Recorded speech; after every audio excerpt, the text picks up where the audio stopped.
राज्याचे माननीय मुख्यमंत्री देवेंद्र फडणवीसजी,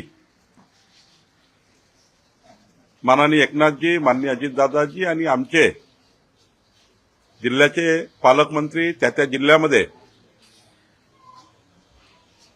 जे प्रचंड नुकसान झालं आहे, मागच्या 50 वर्षात जेवढी पाऊस झाला नाही मराठवाड्यात त्यापेक्षाही जास्त पाऊस या ठिकाणी झाला. जमिनी खरडून निघाल्या, संपूर्ण पीक उद्ध्वस्त झालं, शेतकरी टाहो फोडतायत आणि घरांचे, मालमत्तेचे, जनावरांचे नुकसान झालं. कालपासनं आणि आमचं प्रशासन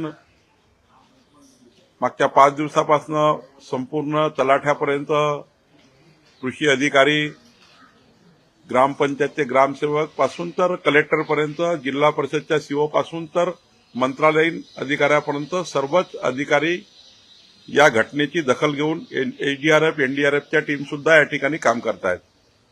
आणि काल मंत्रिमंडळाच्या बैठकीत माननीय मुख्यमंत्र्यांनी सर्व मंत्र्यांना सूचना दिल्या की त्या जिल्ह्याचे पालकमंत्री फील्डवर राहा आणि खास करून महसूल मंत्री म्हणून माझी जबाबदारी आहे की तातडीनं पंचनामे झाले पाहिजे. पंचनामा झाल्याशिवाय शेतकऱ्याला मदत मिळत नाही.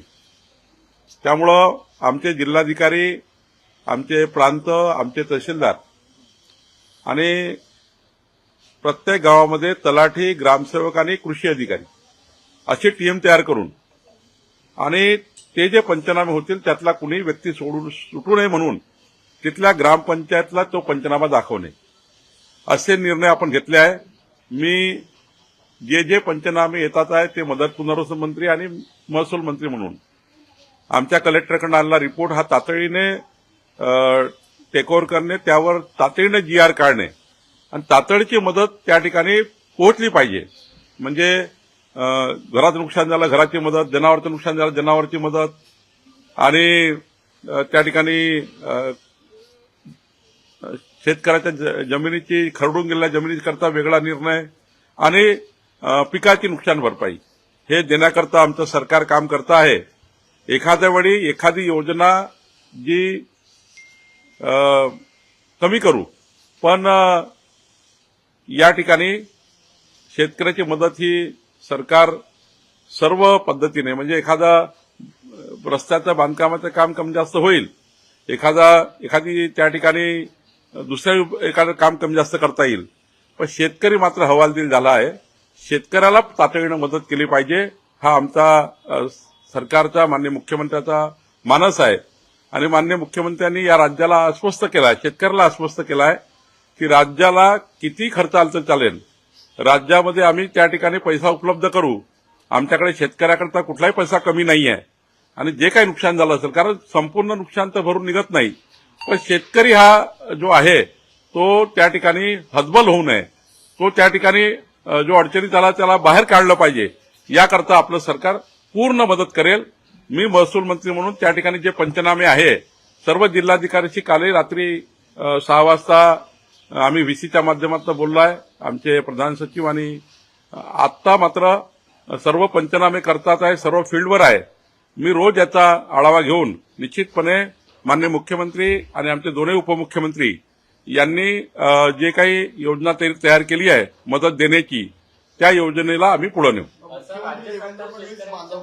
दुसरीकडे तुम्ही महसूल मंत्री म्हणून सर्व विभागांशी वॉररूममधून समन्वय साधतात, मात्र अनेक शेतकऱ्यांच्या अशा तक्रारी की स्थानिक पातळीवरती तलाठी असेल किंवा तहसीलदार असेल यांच्याकडून पंचनामे करण्यामध्ये दिरंगाई होते. अशा अधिकाऱ्यांना काय तुम्ही सूचना द्याल किंवा इशारा द्याल? तोच महत्वाचा विषय आहे. पंचनामा चुकला तर शेतकऱ्यावर वाईट वेळ येईल. पंचनामा चुकू नये. माननीय मुख्यमंत्र्यांनी दौरा केल्यावर, उपमुख्यमंत्र्यांनी दौरा केल्यावर आमचे मंत्रिमंडळाचे सदस्य त्या ठिकाणी त्या जिल्ह्यात गेल्यावर पालकमंत्री म्हणून मुख्य आहे पंचनाम्यातला एकही शेतकरी सुटू नये. पंचनाम्यामध्ये एक जरी शेतकरी सुटला तर त्याचं नुकसान भरून निघणार नाही. आणि म्हणून महत्वाचंही काम आहे, जसं फील्डवर जाणं महत्वाचं आहे तेवढंच महत्वाचं आहे की आमचे पंचनामे हे चुकू नये. आमच्या अधिकाऱ्यांनी कुठलीही चूक करू नये.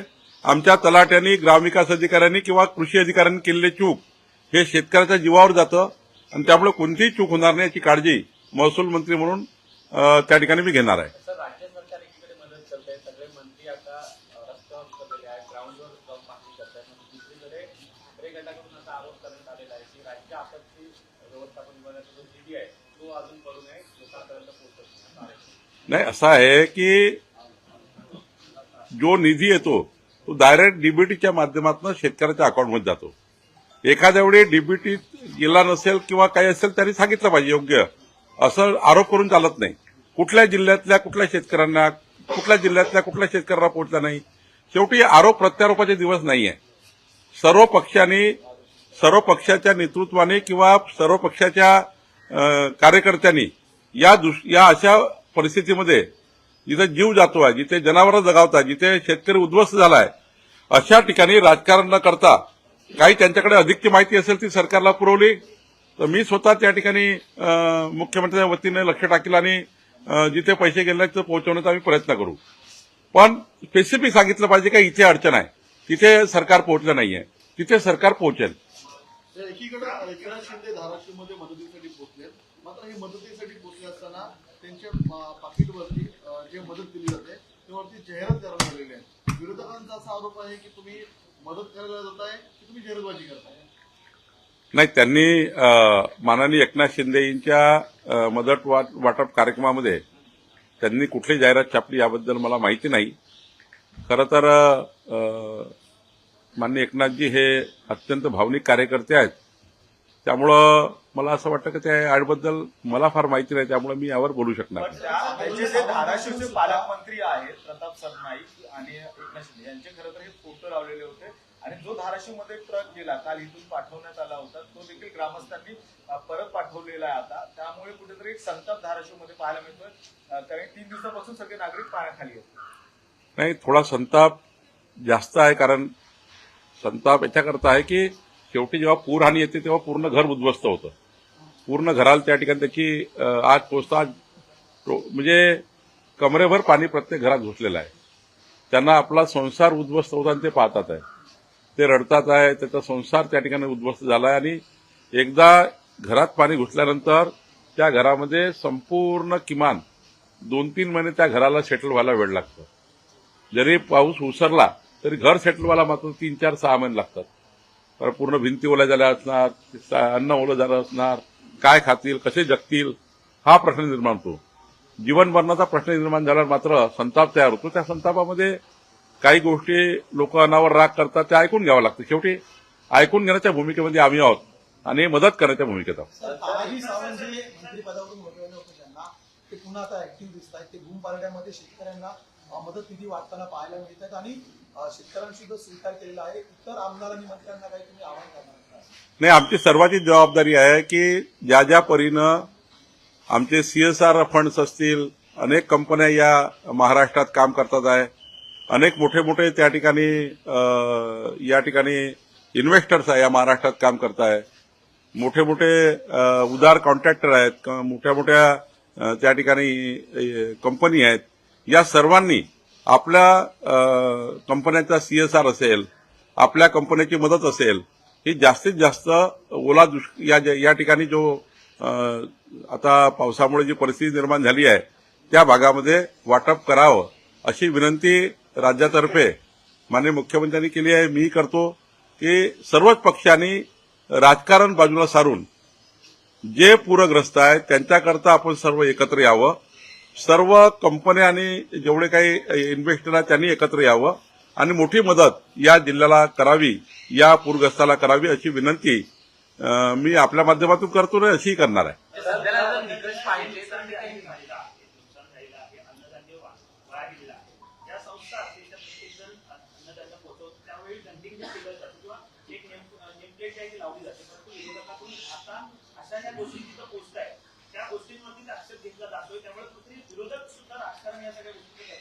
विरोधकात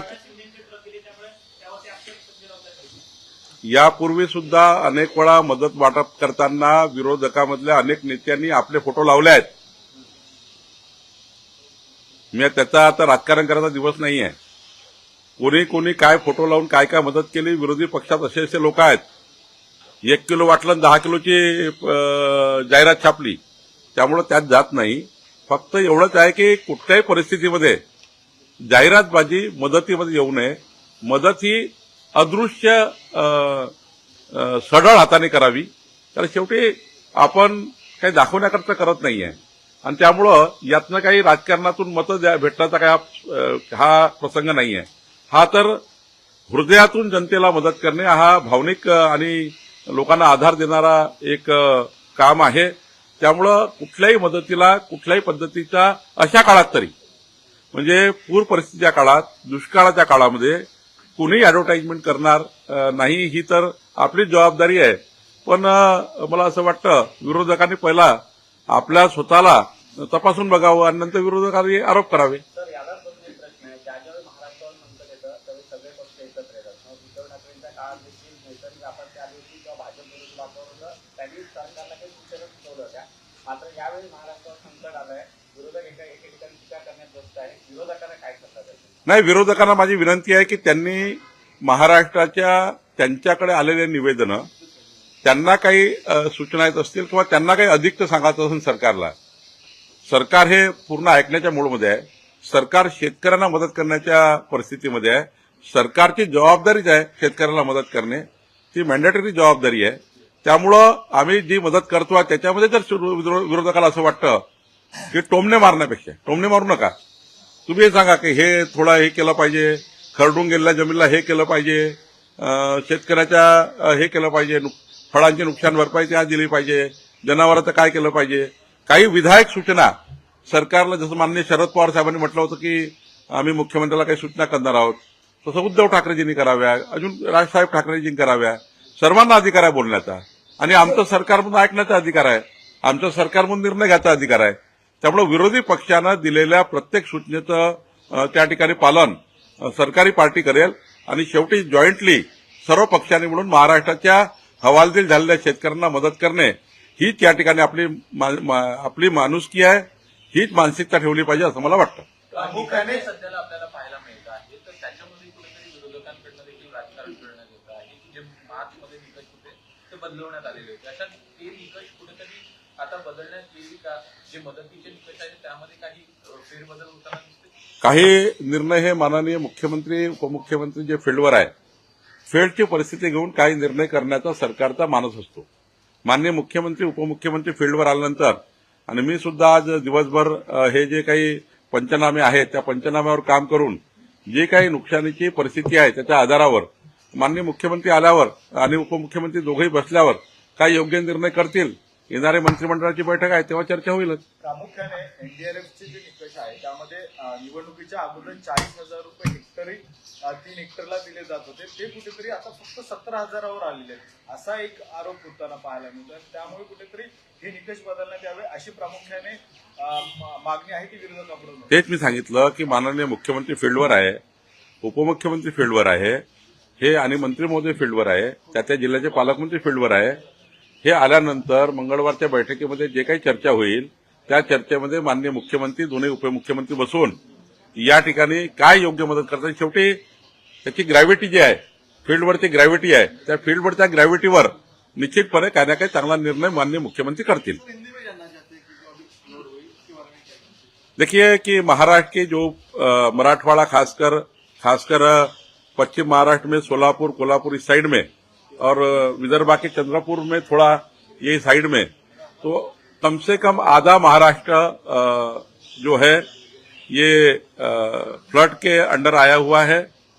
3 दिन से बारिश थम नहीं रही है और अभी तो 2-3 दिन के लिए और येलो अलर्ट दिया हुआ है. तो प्रशासन पूरा अलर्ट मोड पर है.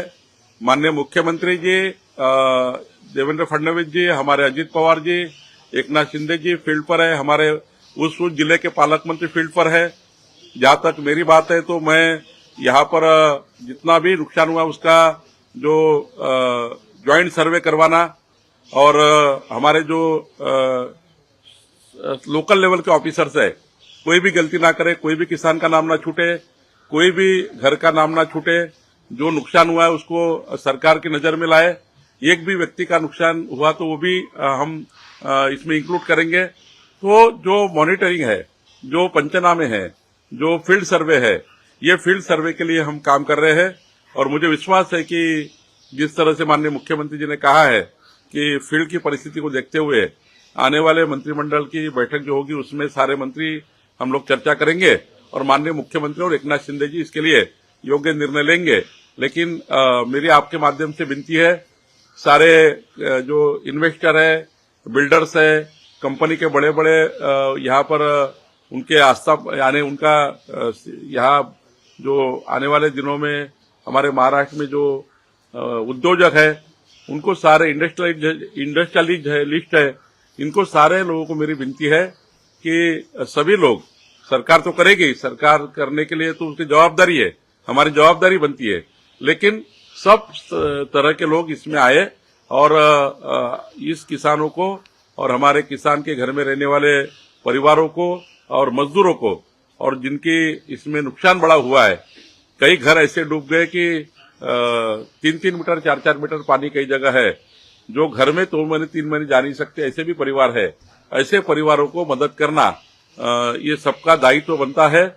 आप सब लोग ये सारी आपत्ति में मदद करेंगे, ऐसी मैं आपसे अपील करता हूँ। इसी से जुड़ा सवाल है, आप निजी क्षेत्र से मदद की उम्मीद कर रहे हैं, तो किस किस तरह की मदद की जरूरत आप समझते हैं, खासकर खेती से जुड़ी हो, आप घर बनवाना हो या फिर कईयों के मवेशी चले गए, तो किस तरीके की मदद की उम्मीद आप रखते हैं? देखिए, जब व्यक्ति मदद की भूमिका में आता है तो मदद कोई भी प्रकार की हो सकती है। सरकार जवाबदारी टाल नहीं रही है, सरकार जवाबदारी पूरी कर रही है, लेकिन बहुत से लोग रहते हैं कि उनको लगता है कि मैंने ऐसे आपत्ति में हेल्प करनी चाहिए।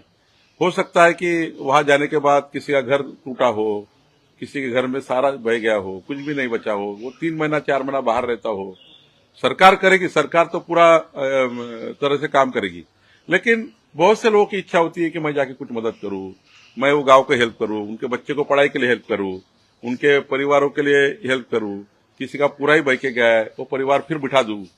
ऐसे बहुत से लोग इस देश में और महाराष्ट्र में है। महाराष्ट्र में जब जब आपत्ति आई तो देश ने मदद की है, और महाराष्ट्र जनता पे आपत्ति आई तो महाराष्ट्र के बड़े बड़े लोगों ने मदद की है। तो मुझे लगता है कि जो भी उनके ये आपत्ति में जो उनको लगता है कि आवश्यक हमें करना चाहिए, ये किसी में बंधन नहीं है, एक अपनी मानवता की भावना है। दूसरा सवाल सर ये है कि अभी उद्धव ठाकरे हो या शरदचंद्र पवार गुट हो, उनके सारे नेता अभी दौरे पे निकलने वाले हैं। उद्धव ठाकरे कल का दौरा तय हो गया, वो जालना, बीड, धाराशिव सारी जगहों पे घूमने वाले हैं। ये करते वक्त खासकर जो ब्लेम गेम शुरू होता है, क्या उसे टाला जाना चाहिए? देखिए, ये राजनीति का अखाड़ा नहीं है। कोई भी अकाल जो आता है या कोई भी परिस्थिति जो निर्माण होती है, नैसर्गिक परिस्थिति है, किसी सरकार ने तैयार नहीं की है। तो ऐसे में इस देश का संस्कार और संस्कृति ऐसी रही है महाराष्ट्र की कि जब जब सरकार हमारी नहीं थी, कांग्रेस पार्टी की सरकार थी, वो समय हम सरकार के साथ कूद पड़े थे। सरकार के ऊपर टिका करके ये समय आपको पॉलिटिक्स करने का नहीं है। ये समय है जैसा हमारे मंत्रिमंडल के सारे लोग गए वैसे वो भी जाए, वो भी कुछ सूचनाएं करे, विधायक सूचना करे। विधायक सूचना में जो अच्छा होगा किसानों का होगा। अपोजिशन का काम है सरकार को अच्छी सलाह देना, सरकार का काम है विधायक अपोजिशन की सलाह सुनना। तो हम लोग जो भी अपोजिशन पार्टी से उनके दौरे में, उनके प्रवास में जो 4 इश्यूज आएंगे, वो इश्यू को हम टेक ओवर करेंगे। देखिए, अपोजिशन ने पहले ये झांक लेना चाहिए खुद को कि उधर कितने नेता लोग हैं, मैं ऐसे नाम बता सकता हूं, जो उन्होंने ऐसे क्लाइमेट में, ऐसे परिस्थितियों में कई बार खुद की एडवर्टाइजमेंट की है। ये एडवर्टाइजमेंट नहीं करना चाहिए, इसमें हम समर्थन नहीं करते हैं। मैं कुछ वहां मदद करूं, एडवर्टाइजमेंट करके करूं, ऐसा नहीं कर सकते। लेकिन अगर बात ही कहे तो फिर राजनीति की बात आई तो राजनीति में 1000 उदाहरण दे सकते हैं कि आप लोगों ने क्या किया है। लेकिन ये आज वो दिन नहीं है। आज हमारे मुख्यमंत्री जी, हमारे सारे मंत्री लोग हमारे फील्ड पर है। आज है किसानों को मदद मिले, किसानों का जीवन बचाए, उनकी जिंदगी बचाने का दिन है। तो मुझे लगता है कि ऐसी राजनीति में हम नहीं जाना चाहते। महसूल आपके पास है, इसलिए अगर प्राथमिक तौर पर अगर पूछें तो कितने लाख हेक्टेयर का नुकसान हुआ है, अभी आप असेसमेंट क्या क्या कर पाए, खासकर नुकसान की बात करें तो टीमें डिप्लॉयड है एनडीआरएफ की, कहाँ पर? सारे जिलों की वहां की टीमें जाती है, और जैसी जैसी जरूरत गिरती वैसी कम ज्यादा टीमें यहाँ से निकालो, वहां से डालो, वो जिले डालो, वो जिले। धाराशिव के पास सोलापुर है, यहाँ से निकाल के वहां डालना पड़ता है, वहां से निकाल के वहां डालना पड़ता है। तो उसका पूरी तरह से मैनेजमेंट हुआ है, सभी की जान बचाई जा रही है। कोई भी जानमाल। असेसमेंट अगर बताएं कितने लाख हैं? मुझे लगता है कि आज का अभी मैं थोड़ी देर में फाइनल आंकड़ा लूंगा, लेकिन आज कुछ बोलना ये मेरे लिए अच्छा नहीं हुआ, क्योंकि आज पानी भरा हुआ है। हम सैटेलाइट सर्वे कर सकते हैं, हम MR से निकाल सकते हैं, हम गूगल मैपिंग कर सकते हैं, लेकिन एक्चुअली क्या हुआ है तो 35 लाख, 40 लाख, 45 लाख जो भी आंकड़ा है, लेकिन ये आंकड़ा 3 दिन बाद सही मालूम हो जाएगा, क्योंकि आज हम ये नहीं कर सकते कि भाई किसका किसान का डूबा है, 40 लाख ही हुआ है, 42 लाख ही हुआ है, लेकिन आपको कल या परसों तक पूरा आंकड़ा हम दे देंगे। सर, आज जब मुख्यमंत्री ऑन ग्राउंड है, तमाम मंत्रियों को निर्देश दिए गए हैं कि वो अपने अपने इलाकों में जाए, किसानों की सुध लें। ऐसे में आप कह रहे हैं कि विपक्ष को राजनीति नहीं करनी चाहिए, लेकिन राउत ये कह रहे हैं कि राज्य में 2 मुख्यमंत्री हैं, 1 मुख्यमंत्री हैं, लेकिन ये तीनों जो है वो इनएक्टिव है। ऐसे में आपका क्या कहना है? सारे कल मंत्री माननीय मुख्यमंत्री ने चर्चा की है। मुख्यमंत्री जी ने कहा है कि सब जिले के पालक मंत्री जहाँ जहाँ बाढ़ आई है सब जाए। मुझे भी बताया गया कि आप पूरी तरह से जो पंचनामे हैं, पूरा सरकारी 40 मंत्री वहां चले गए और वो सारा प्रशासन उनके पीछे ही दौड़ रहा है। ऐसा नहीं चाहिए। मुख्यमंत्री जी, उप मुख्यमंत्री, सारे जिले के पालक मंत्री जहाँ परिस्थिति निर्माण हुई है वहां है। बाकी कृषि मंत्री काम करेंगे, ग्राम विकास मंत्री काम करेंगे। मेरी सबसे बड़ी जवाबदारी है रेवेन्यू मिनिस्टर करके हमारे कलेक्ट्रेट अगर बराबर पंचनामा यानी सर्वे कर रहे हैं नहीं कर रहे। आखिरी जो सर्वे होता है वो हमारा जो तलाठी होता है, जो रेवेन्यू का सबसे छोटा ऑफिसर होता है, उसके बाद तहसीलदार होते हैं। ये सारे लोगों ने, एक भी व्यक्ति को नहीं छूटना चाहिए पंचनामा में। एक व्यक्ति भी छूटा तो बड़ी आपत्ति आएगी। तो हम ये मॉनिटर करते हैं, हमारा आपत्ति व्यवस्थापन मॉनिटर करता है, हमारा रेवेन्यू डिपार्टमेंट मॉनिटर करता है, और मदद जो हमारा जो पुनर्वसन विभाग है जो लोगों को हेल्प देता है, उसके लिए ये मॉनिटरिंग करना भी महत्वपूर्ण है। नहीं तो पंचनामे जल्दी नहीं आएंगे। जो अब सर्वे हुआ है वो अगर जल्दी नहीं पहुंचा, किसानों को मदद कैसी मिलेगी? कितना जानवर गए हैं, कितना नुकसान हुआ है, ये सारा सरकार की मॉनिटरिंग सिस्टम पे मॉनिटर करना भी आवश्यक है। उसका मॉनिटरिंग करने का जवाबदारी मेरी भी है, मदद पुनर्वसन मंत्री की है, आपत्ति व्यवस्थापन मंत्री की है। तीनों मंत्री मिलाकर जो सरकार माननीय मुख्यमंत्री जी को हम प्रेजेंटेशन करते हैं कि ये है फाइनल इसका कैलकुलेशन आया है, तो हम निश्चित रूप से जिसका नुकसान हुआ है और हमारे सर्वे में 100% व्यक्ति आना चाहिए, यह काम की जवाबदारी भी महत्वपूर्ण है। केंद्र से कुछ बातचीत हो पाई? केंद्र से कुछ पूछा गया इस वक्त? माननीय मुख्यमंत्री जी दौरे के आने के बाद, उसके पहले भी रोज ही बात होती है। आखिरी केंद्र सरकार का भी बहुत इसमें मॉनिटरिंग होता है। जब हम कोई भी आपत्ति आती है तो केंद्र के आपत्ति व्यवस्थापन से भी इसका मॉनिटरिंग होता है। तो माननीय मुख्यमंत्री लगातार बात करते हैं और मुझे विश्वास है कि माननीय मुख्यमंत्री जी लौटने के बाद जो भी ये रिपोर्ट हम रखेंगे उसके आधार पर अच्छा निर्णय होगा।